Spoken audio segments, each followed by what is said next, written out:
Hello people, I'm Christian Kurt Salvador, Basic Chimban Block 8. So here's our reaction video of IoT, or as we call Internet of Things. Welcome to our exploration of the Internet of Things, or IoT, an innovative network devices and systems that are revolutionizing the way we live and work. Let's start with the insights and benefits of IoT. Enhance efficiency, automating process significance, reducing operational costs across various industries. Imagine a world where data is collected in real time, providing a critical insights for a better decision making. What if? What if yung taong hinihintay mo, meron ding hinihintay na iba? Save your smile. Everything fades through time. From smart homes to connected cities, IoT fosters connectivity that improves our quality of life, and healthcare wearable devices monitor patient health, continuously enabling timely interventions. Pero what if? What if ginamit ka lang naman niya pala talaga?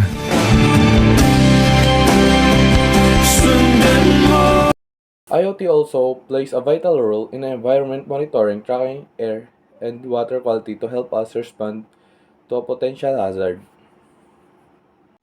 Tagu-taguan, hindi na kita maramdaman. Wala sa likod, wala sa harap. Kaya pagkabilang ko ng 3, bakit magkasama na kayo? However, with this advancement come important risks. Security vulnerabilities in interconnected device can lead to data breaches, raising significant privacy concerns. Ngayon, hindi ako nakainom, pero naiyak talaga ako. Kasi miss ko na yung baby ko. Kasi sorry ha! Sorry talaga! As we increase our dependence on technology, we must consider the potential loss of skills and impact job displacement due to automation. What if habang nasa malayo siya, unti-unti na siyang nagkakagusto sa iba? Ano naman laban mo dun? Malapit yun. Ikaw, nasa screen lang. Siya, kayakap. Ikaw, kachat. Interoperability challenge also arise as the lack of standardization can limit the effectiveness of IoT solutions. Alam mo ba kung bakit nasasaktan ka? Iniisip mo kasi na gusto ka rin niya kahit na hindi naman talaga. Ikaw lang ang umaasa at nasasaktan sa pagpupumilit sa sarili mo na mahalin ka din niya kahit na wala ka naman talagang pag-asa.